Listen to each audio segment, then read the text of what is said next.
Damn, my fucking lighter ain't working. It's just I'm hiding in the bathroom from the babies just to try to get this video out. You know what I'm saying? I've been doing a lot to try to get this video out, man. Everybody fucking with me today. Now my lighter ain't working. One second.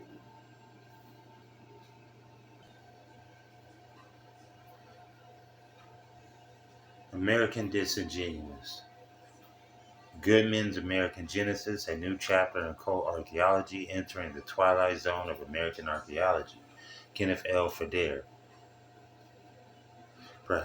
prepares to enter the world of anthropologist Jeffrey Goodman, PhD. We are about to examine his latest work, American Genesis, and are about to enter the twilight zone of psychic archaeology, bizarre interpretations and misinterpretations of other researchers.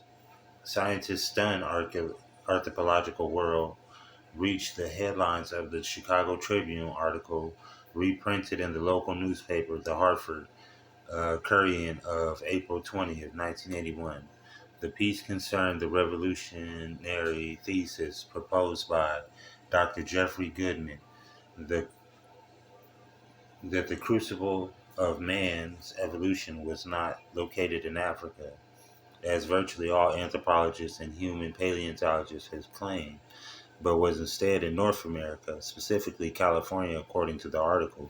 Goodman went on to claim that the human beings did not, as again virtually all archaeologists believed, enter the New World from an old via the Bering Land Bridge at the relatively recent geological date, but rather appeared first in California at a very ancient date and populated the rest of the world from there.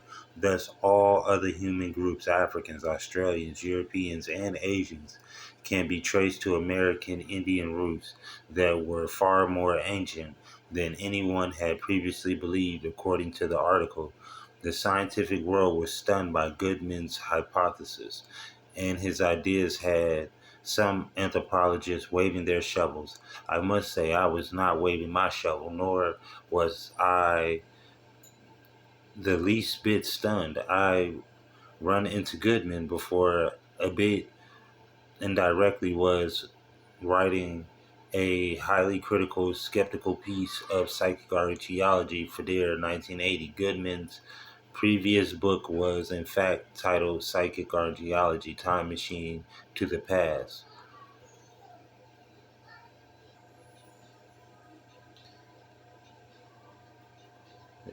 This page 200 book is now in a second paperback printing and demand professional responses. American Genesis makes the following claims. 1. Understanding of American Indians have been hindered by racism, prejudice, as Goodman says, and as most would agree, the American Indians have been one of the most misunderstood, marginalized, and persecuted races. Indians were certainly in the New World at a very at least 12,000 years ago. Their presence is reflected by the remains of a culture known as the Paleo Indian. These people, whose artifacts have been found throughout the United States, hunted a large game animal present in North America at the end of the latest period of glaciation. There is a body of data indicating that the Indians may have been present in the New World earlier than 12,000 years ago and possibly as long as 30,000 years ago. Almost all researchers would support the statements 1 and 2, and the majority of archaeologists agree with the point 3. From here, however, virtually all anthropologists would part with Goodman.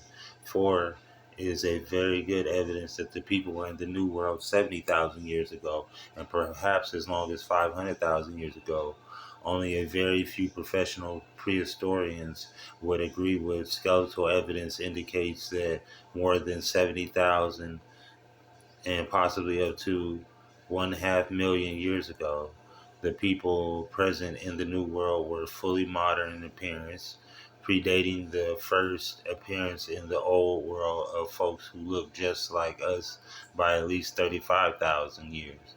And as much as 465,000 years ago, the earliest human lived in California. Goodman is in fact characterized California as the Garden of Eden and spread out to populate the rest of the world. From this home base, individuals, members of early California's hunting bands, explored as far west as France, returned home to tell their new and old world of their new, our old world. There is an abundance of archaeological evidence that indicates that the Americas, along with the womb of physical evolution, was also the cradle of cultural innovation. Artifacts including bifacial projectile points, bone tools, ceramics, basketry, and stone carvings, together with other data, indicate that most, if not all, of the great inventions or innovations of prehistory appeared first in the New World, often in context of twice the antiquity of the previously presumed oldest examples of the Old World. Thus, Goodman is attempting to turn prehistory on its head. The accumulated discoveries of research in the prehistory of the Old World and the New World as seen as being almost completely invalid. A scenario of slow evolution in humanity from a series of Africans, Asians, and European hominids is viewed as incorrect. The movement of humans into the New World from Asia only after attaining fully modern sapien.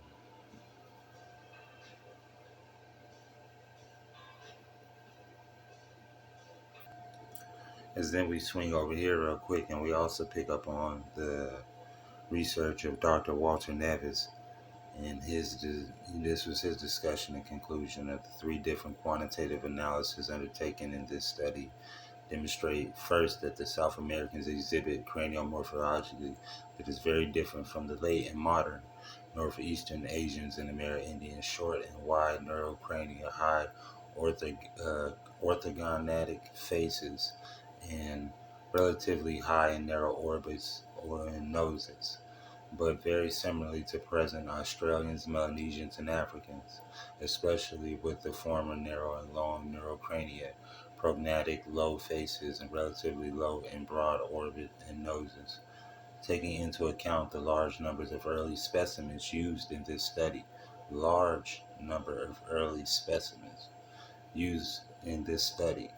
this trend is unlikely to be a result of sample bias. The phenomena cannot as well be said to represent a result of a microevolutionary process restricted to Lagos Santos, because the same cranial patterns have already been described in places as distant as ecology in different southern Chile, the Magellan Strait with 19 in Colombia, the Saban de Bogota with 20 and 21 in Mexico, in the Mexico Basin, the Baja California, the United States, Florida region, and elsewhere in Brazil and Sao Paulo. Two different hypotheses can be produced to explain why this morphological difference is observed between the earlier and the later.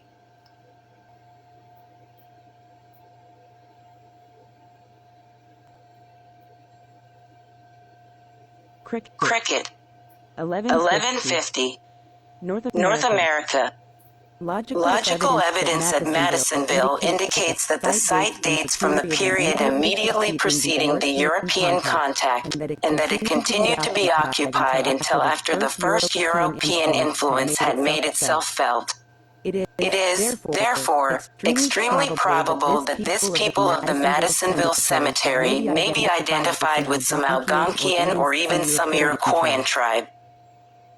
The Turner Group of mounds has yielded some of the most remarkable objects ever found in the Chio Valley, and the builders must have belonged to the higher cultural stratum here, sometimes referred to as the Hopewell culture, from the name of a site where it was particularly well revealed.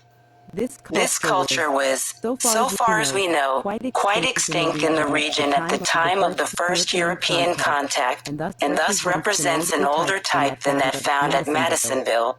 The crania from these mounds are furthermore of two periods, one contemporary with the erection of the mounds, the other later and intrusive. Although the number of crania complete enough for determining the types is small, it seems possible to reach the following conclusions. First, that the builders of the mounds were a people among whom deuterocephalic factors were in large majority. Second, that these were mainly of the Proto-Australoid and Proto-Negroid types and thus show affiliation with the Iroquois and southern Algonquian tribes. And third, that the intrusive burials of later date show an even larger proportion of long-headed elements, some of which are, however, leptorine, thus differentiating them from the earlier craniu among whom the narrow-nosed, long-headed factors were practically absent. Since both earlier and later burials here differ radically from the historic and protohistoric crania from Madisonville, the minority types there being the dominant ones here, we seem to have evidence of two prehistoric occupations of this region prior to the appearance of the people which held the air at the time of the first European contact. Physically, these older peoples seem closely allied to the early Iroquois and Lenape. But culturally they were in quite a different category, and historically must have preceded them. View original post. Like. So people were exterminated, and women and children absorbed by the later arriving Amerindians, who the European exterminated by the archaeologists of official academia who dared to upset racist white wishful thinking by saying that these skulls correspond to Negroes. Hubie are saying that Negroid Americans come here from Australia. However, likely is that given the route from West Africa is 4 to 5 times shorter, direct and not one that requires a tropical people to navigate frigid Antarctic waters, and none of the alleged Australian routes is even longer than the one I show in the red. They are suggesting that Australian seafarers came from northern Queensland, and Paleolithic rock drawings of boats with prows have been found returning now to the Waleonum. In 1822, years after he received the painted sticks, the Waleonum, Dr. Ward delivered them to another antiquarian hero, Constantine Rafinesque, one of the most enlightened men of his day. Rafinesque was a professor of botany and natural history at Transylvania University in Lexington, Kentucky. He was a man who was devoted his life to science. And as you see, we have all these routes right here. The route in red down here is the one he's talking about. But as we see, the route jumping from America, as our guide said, would be the fastest route out. The Manila Galleon is a highway. It's literally, it doesn't get any faster. And then you also have the going up the China route up here to the left, up here. I'm sorry, y'all. I'm having a little problem. Zoom in, it won't let me stay zoomed. And it would take you down the coast of North America from Alaska, almost like the Bering Strait route. And this is the same route that you hear Hui Shin when he names the country Fusang. You'll notice that's the route he says he took. And you'll also notice some Americans say whenever they left America, they would end up in Europe and Scandinavia and go there and visit. So we have a lot of trade winds. You see from off the west coast of America, you can directly go back and forth between South America whenever you feel like it. And also we'll get into the trade. Told that the Korakans warred with blacks around their Circa de Ali.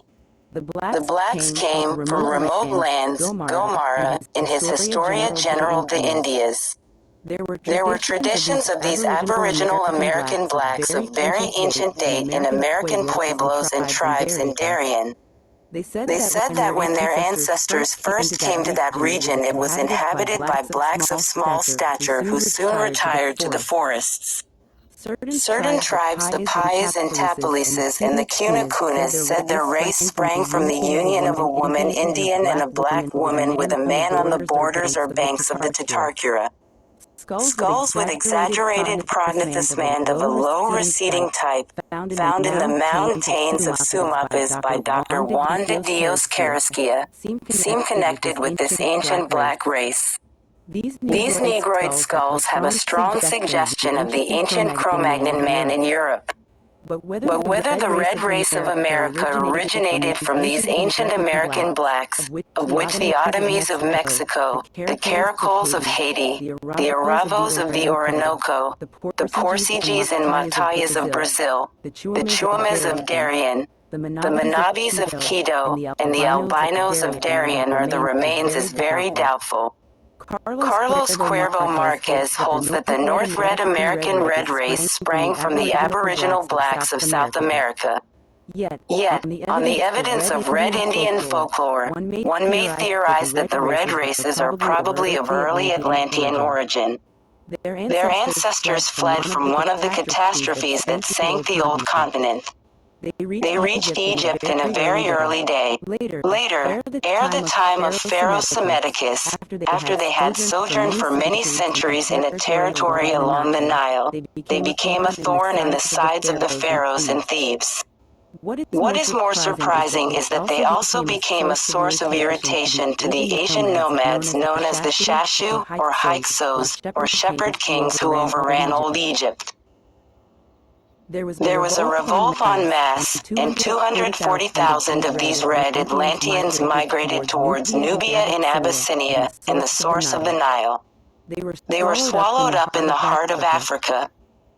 Ferdinand Ossendowski found the descendants of these red men of ancient Egypt, called the Fut, united with another branch of the same race and known today as the Falahs of West Africa.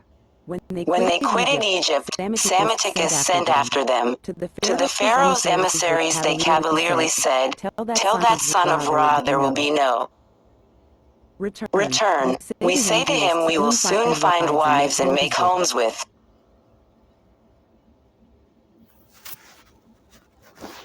And as you can see, this is the same story that we're going to now get, that these same people were sold off in slavery, if you want to go with that. But it's, like I said, the story gets, dirty from there, but let's keep it pushing. Then you have racist stuff like this that came out with various other symbolically rich images that appear in magazines, items. One of them, a small picture of a supposed immediate ancestor of Lucia, her grandmother or grandfather, displaying the same racialized features, while on the same page we find two schools representing indigenous and black people confronting each other. In case both skulls are covered in hair that is very clearly refers directly to the popular conception that all black people have curly hair and that all indigenous people have straight hair. Another scene that draws attention is that of a podium of which the three formative races of Brazil are shown, standing in different levels, which the first place is occupied by a black African, second place by an Indian, and third and last place by a white European. The illustration appears to suggest that the supremacy of the one race over the other, the facial expression of the finalists of these ethnic race, so to speak, also helps transmit the idea of the black winner, also as an air of contentment shared to a degree by the indigenous runner-up. They are winners of a race, and while the white man is an expression of desolation. You got also Voice de Luzia. So, they was tripping.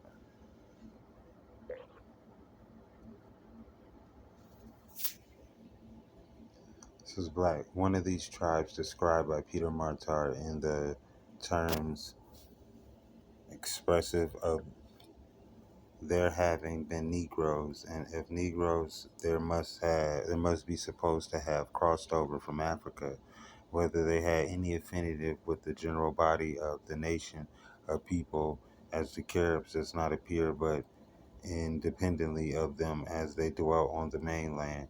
There was found a widely diffused tribe of dark color and peculiar ferocity throughout the islands, designated Caribs or cannibals. These names were given to them by the other Indians. The word Carib, as Peter Martyr informs us, in the language of all these other countries, signifies stronger than the rest, and was never uttered by the other islanders without dread. These people seem to have then but newly arrived in those islands, some of which, as the Spaniards were informed, they have lately depopulated. Peter Martyr considered the original countries to have been what he and the Spaniards called Carabinas, or Carabana, statue on the east of the bay of Ur- Urba on the mainland. They were, however, evidently too intraceable a race to submit to or intractable, my bad, a race to submit to any intercourse with the Spaniards, whether any satisfactory information might have been obtained, and though the name Carib might thus have been given them, yeah,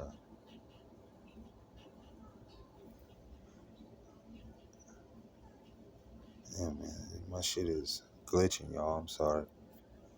Extractionists, yet they seem to have taken it as their own, might possibly have been also their proper name, as in Africa is found a people bearing one of the similar sounding, the Carabas or the Carabils. It is upward a century and a half and a conquest before the attention of inquiring minds was turned to their history when the French writers gave the fullest and the most interesting accounts of them and their languages that we possess. The first was M.D.E. Rochefort, who published in 1658 his Histoire Morale des Antilles, and the second, Father Raymond L. Breton, who published in 1665 and 66. Primarily me directly to the argument which I have an abundance of support to the theories of, secondly, because they learn better in another part of the same work. And again, in the last publication, Cosmos seems to countenance of ideas of some of the others and had held were originally variously distinct creations of beings of the human race contrary on the face of God had.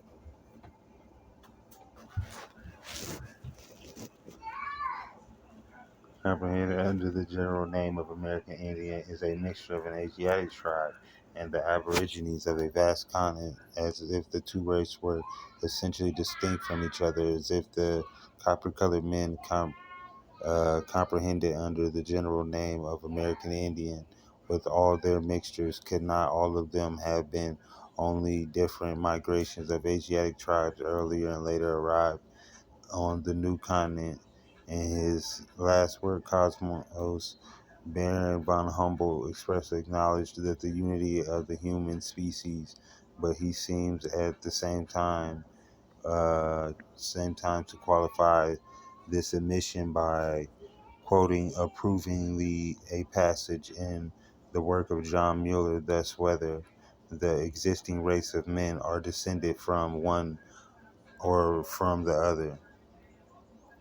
Then you have the liar or the outcast resorted to credit at the time the writer of these traits visited St. Louis.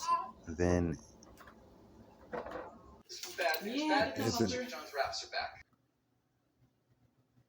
okay, so we're back in the book. Interview.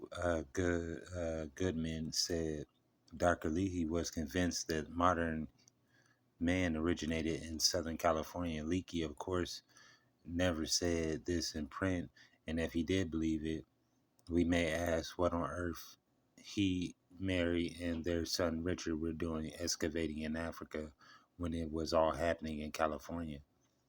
Goodman claims that the skeletal evidence, primarily from California, shows not only that there were very ancient sites in the New World, but fully modern Homo sapiens sapiens were present here at least 70,000 years ago. This is astounding because the earliest evidence of physical modern humans in the old world, where everyone else thinks they evolved, point to only about 35,000 to 40,000 years ago. Goodman based his claims on the 5 prehistoric skeletons from California, all of which have been dated back by amino acid racemization dating techniques to be between 44,000 and 70 years BP, and that's before present or BC. The skulls of the skeletons are completely modern in appearance and, in fact, look just like those of contemporary California Indians.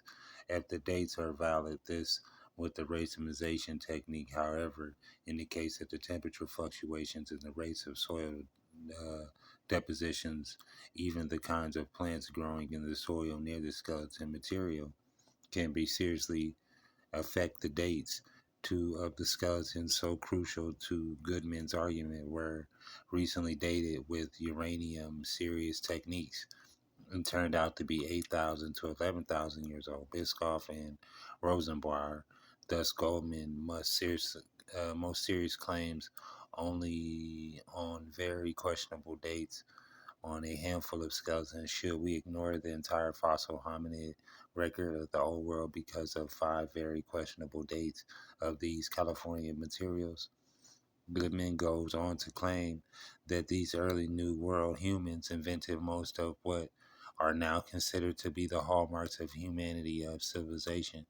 Only later, the argument goes, did they bring these things to the rest of the world? Goodman states our debt first dissemination of animals, the first practice of freeze drying food, pottery, the calendar, astronomy, and applied understanding of the physics behind electromagnetic Einstein gravity waves,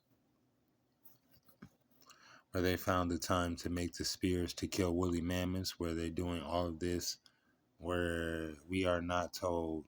Those who are familiar with paranormal literature may notice a similar and extent of claim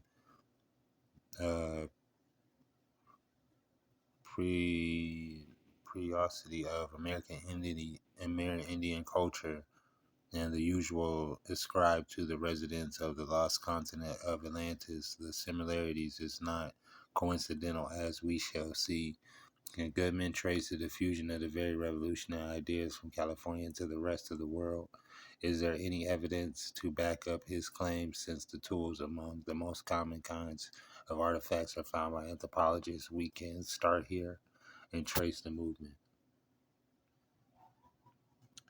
Some of the Indians of California at that time, their complexion is much darker to that of the tribes further north, often being nearly black, so that with their matted, bushy hair, which is frequently cut short, they present a very uncouth appearance.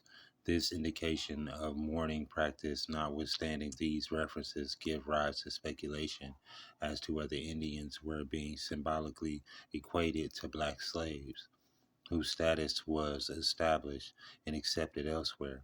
Often they were compared outright to their disadvantage, as opinion was expressed in 1851 that, unlike the blacks, these Indians were incapable of any act of handcraft that involved the slightest exercise in mind and judgment, cited Cook.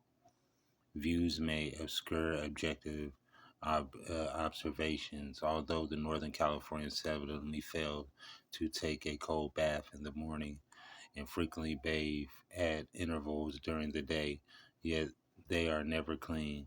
Laziness, another image contained within the digger stereotype. These qualities seem to have been applied to typifying the low state of California Indian culture, particularly visit the Indians in other parts of the country.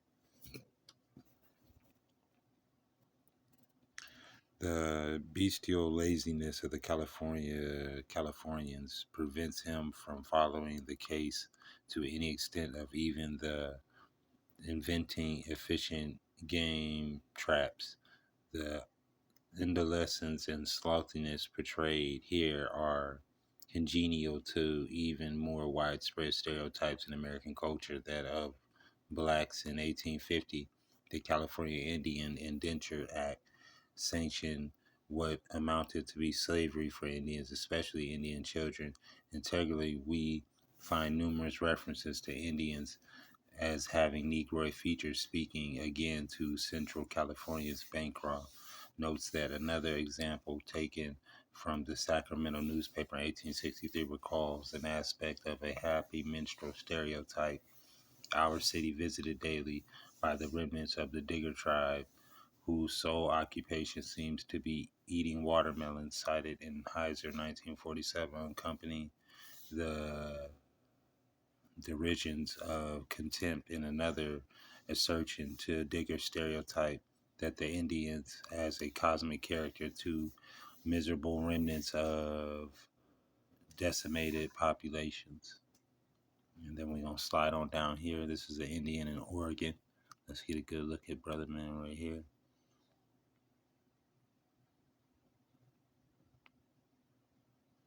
First appeared a small tribe of Paiutes, the only ones in the group practicing agriculture. Later, it was used for every tribe to use the root as mainly part of their dialect, and they covered the great many western tribes from California to Idaho. This is a Digger Indian.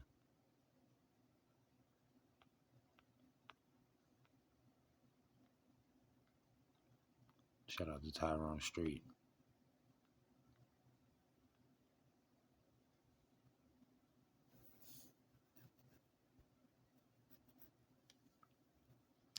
Dealing with the encounters between the whites and the Indians in California, the events provide the framework for the paper are historical. The events themselves have been well documented and researched. Varying attention has been given to the social and economic uh,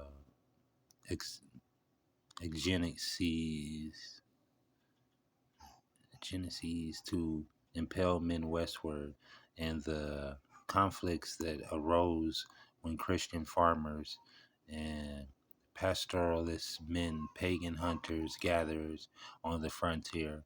Facets of the history will be touched upon and well, but the thesis through the recollection and events and stuff and allow the understanding of intensity of the Indian white conflict during the last century. What we will be missing be called a directly between the appearance of the reality, and reality is what happened to the aforementioned history in the world of phenomenon, appearance partaken of a different world, that of a mind of a imagination, that the ethnographic reality of the California Indian society as we have come to appreciated will be taken as given, and contrasted to it will be the appearance of many California Indians have for whites,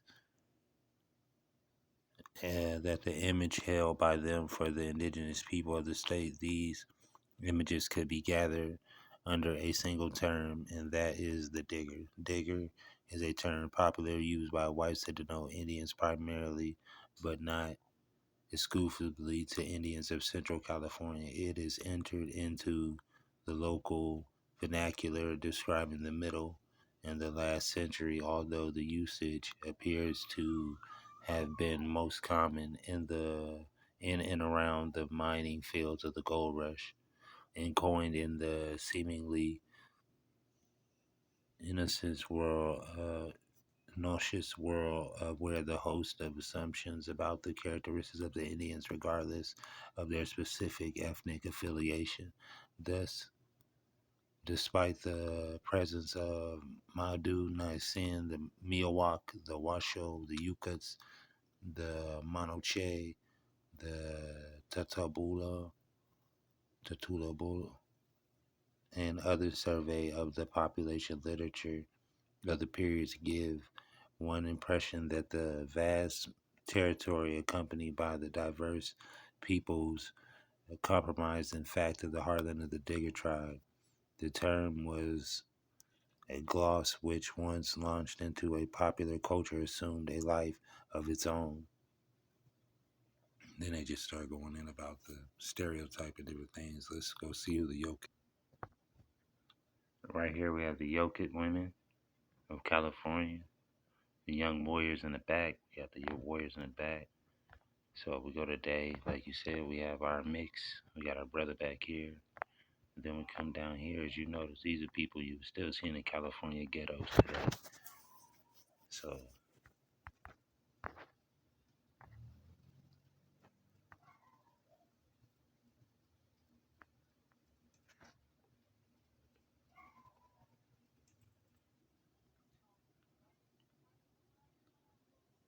proceeding north along the coast, reaching the towns of Chiotalan and the present-day Jalisco, the lords of the province give him a report in which there is affirmed to be an island inhabited by women without any men, although any certain time they are visited by men from the mainland, and if the women bear female children, they are protected, but the males, they are driven from their society. The islands is 10 days' journey from the province, and may have gone there and seen it. They also tell me it is very rich in pearls and gold, respecting which I shall labor to obtain the truth, and to give your majesty a full account.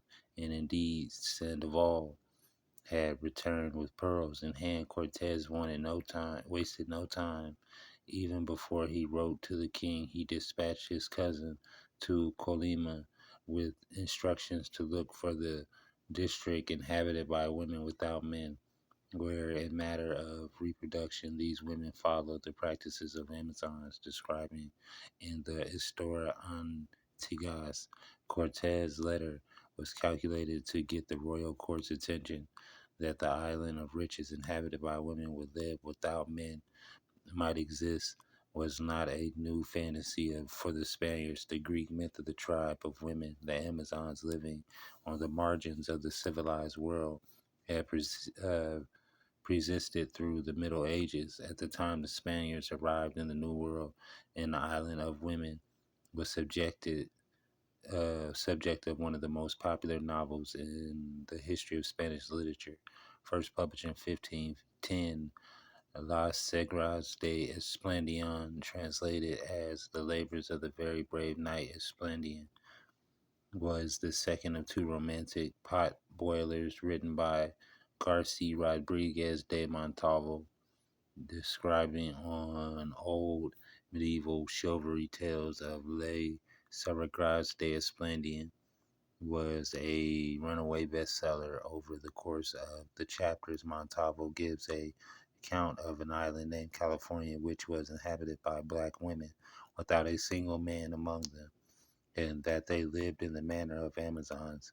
This island everywhere bound with gold and precious stones, and whenever man came to the island, they were promptly killed and eaten.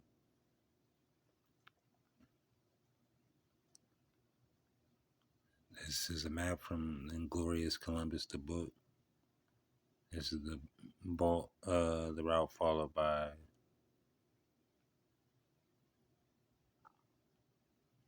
Fusang. That's the country of women. Fusang known. The Great Han country. Chu.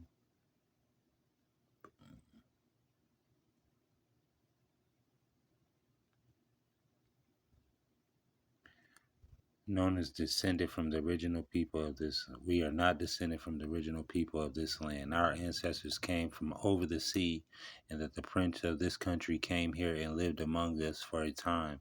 Long have we looked for the descendants from this country where the sun rises, and so from what you say of this wonderful king of yours, I believe that he is a descendant whom we shall acknowledge.